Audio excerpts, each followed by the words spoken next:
Hey guys, and welcome to the channel. I'm Zemor, the Grim Daddy himself, and today we're talking about the developer update for March 2024, which is quite a meaty patch. We have some updates for killers like the Twins, the Blight, and a bunch of add-on and perk changes, as well as some map improvements. So we're going to talk about that. First off, we're going to start with the Twins. So what they've done is they've reduced the time it takes to switch back to Charlotte to 1.5 seconds. It was 3 seconds, massive 50% decrease in the swap time. So that is a very significant boost to the Twins. Then we have the reduce the time to unbind Victor to 0.75 a second was 1, which is a 25% reduction. Then we've got Victor's pounce to 0.85, which was 1. They've also added the ability to recall Victor at any point while he's unbound, and added the ability to change between Victor and Charlotte near a hook survivor. However, you will still get the anti-camp. Now, they've also updated 7 of his add-ons. Victor's pounce no longer latches onto healthy survivors and just injures them instead, whereas Victor can no longer be kicked after successful pounces which do not latch onto a survivor. Now, when Victor pounces, when survivors going into the dying state, it latches onto them instead of basically just sitting there. And other survivors can crush Victor during this time to help the dying survivor, and Victor will automatically return to Charlotte after 20 seconds. Now it says, while Victor's attached to a survivor or holding a survivor in a locker, Charlotte gains a 10% haste effect. This effect will be lost prematurely if Charlotte hits a survivor, and survivors near Victor when he is latched onto a survivor are no longer revealed by Killer Instinct. Now, the last 2 changes is the visual terror radius around Victor's grunts, and Victor will now glow red when he is vulnerable. So a lot to unpack here. So essentially, the way the Twins works currently is that you unbind Victor. Victor will jump on a survivor, latch onto them, they'll run around, crush them, and then you'll use Charlotte to go up and grab them and then smack them. Now that's changed. Now you unbind Victor, he jumps at a survivor, injures them, and then can't be kicked while he is successfully whack somebody.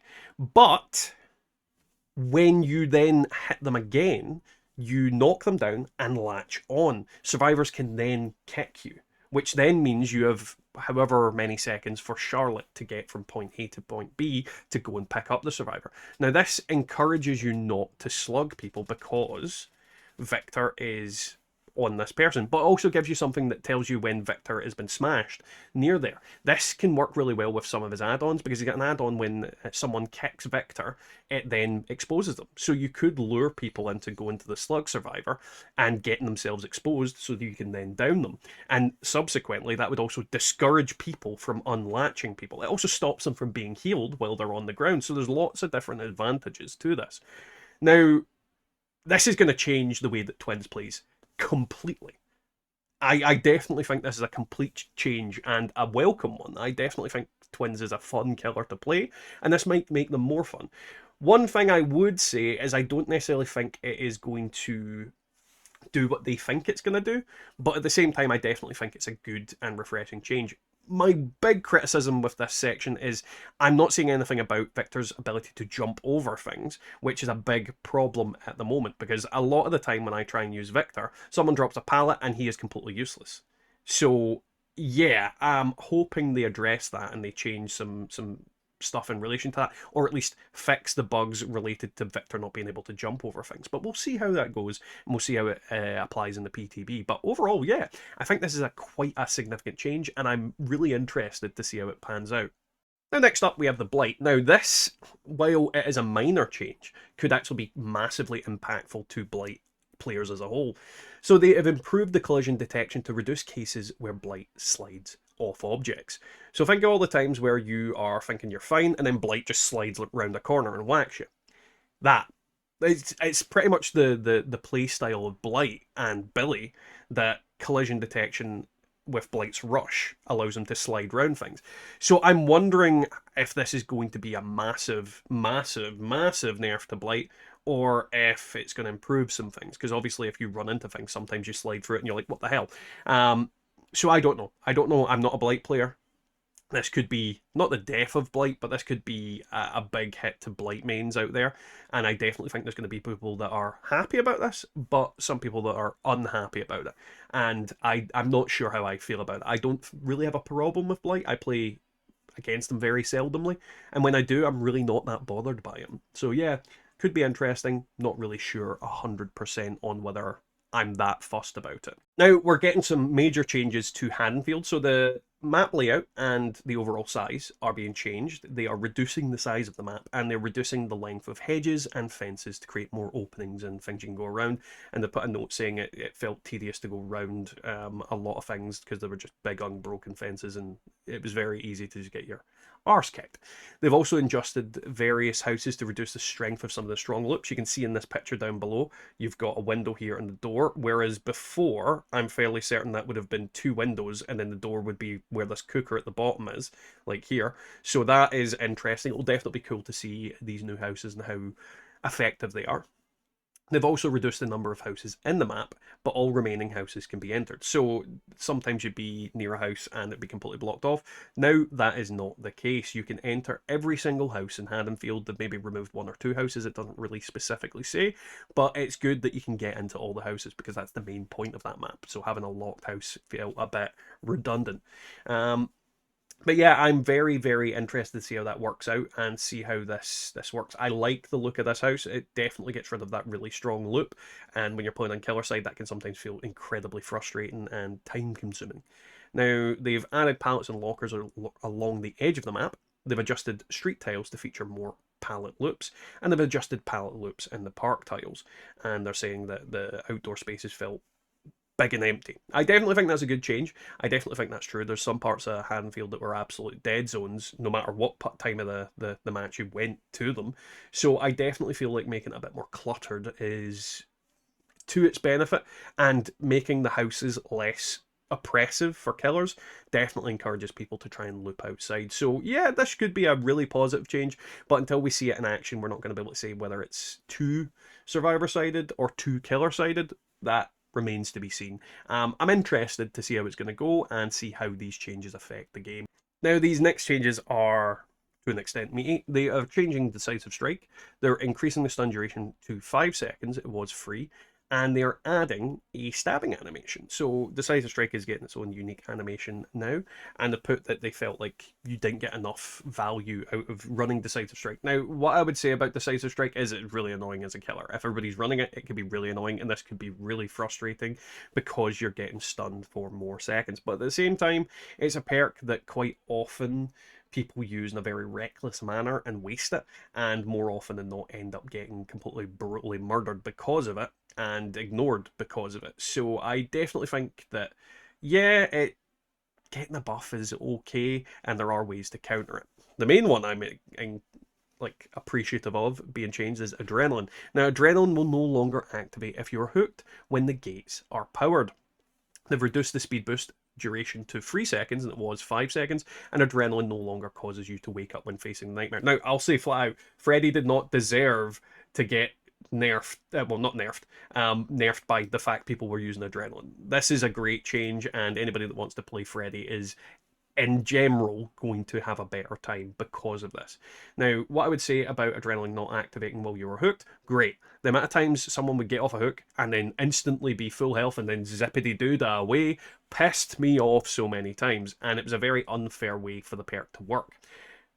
At the same time, is it not enough? I really don't know. I definitely think adrenaline is one of the most used survivor perks for good reason, but at the same time, I don't think this is going to make it used any less. I mean, no one was specifically using it to stop Freddy, but we'll definitely see that, you know, it might not be as good as it was. But at the same time, most people that get adrenaline are injured or on the ground rather than being hooked, so I don't think it's going to come into play as much. But that reduction in speed boost by 2 seconds is certainly going to come in quite handy, because people aren't going to be able to zippity-doo-dah away from me quite as often. So yeah, definitely a good change. Now, this one I have a little bit of a love-hate relationship with. Ultimate Weapon. Now, instead of making survivors scream, Ultimate Weapon is going to reveal their aura instead. It is reducing its activation time from 30 seconds to 15 seconds, and its cooldown is now basically 60 seconds, whereas it was 30 seconds before. Now, the problem I have with this change is that the screaming part of it was kind of what made it unique. That's what made Ultimate Weapon different from Nowhere to Hide or random other perks.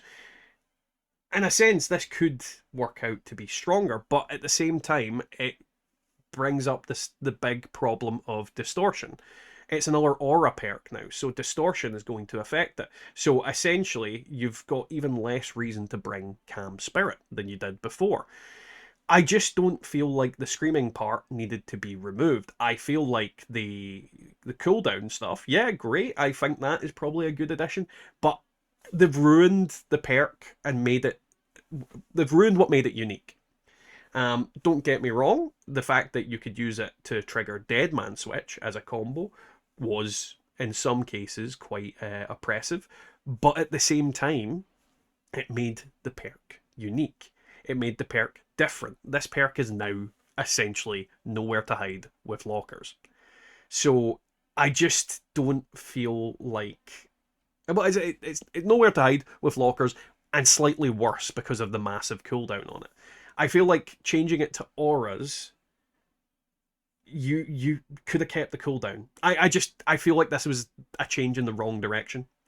I definitely feel it was a change in the wrong direction, and I feel like the screaming was what made nowhere well ultimate weapon ultimate weapon. So yeah, I don't agree with that change whatsoever. Now they've changed how emblems are working as well, and they've removed the ability to lose pips. Now this is definitely a good change because let's be honest, your monthly ranking doesn't matter. So getting to Eri 1 was just a way for you to get extra blood points. So not being able to lose a pip is great. It means that you're going to be able to get there easier. You're going to be able to get your monthly rewards. I think it's just a good quality of life change. I don't think it's going to impact anybody negatively in the slightest.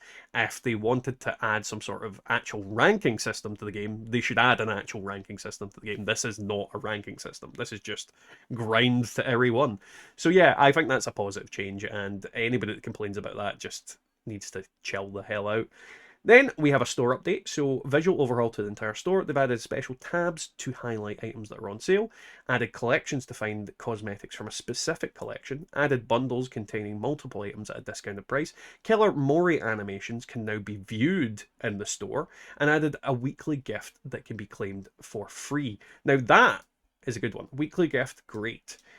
Killer Mori animations can now be viewed in the store. Basically screams, we're adding more Killer Mori animations. That is a good one. I think everybody loves Killer Moris. Everybody loves them. Everybody loves the fact that skins like Naughty Bear have special animations. This screams to me that they're about to add more Killer Mori animations, and I endorse that heavily. I think that's going to be great, and we should, love seeing it. Uh, and you can see the different little changes they've done here that have messed with stuff. Then they have an archive change. New tomes and their respective rifts will now open at the same time as the update. New rift bundle options which grant the premium rift rewards 28 tier head start at discounted price. Rifts have started blah blah blah. Yeah, a load of nonsense that part.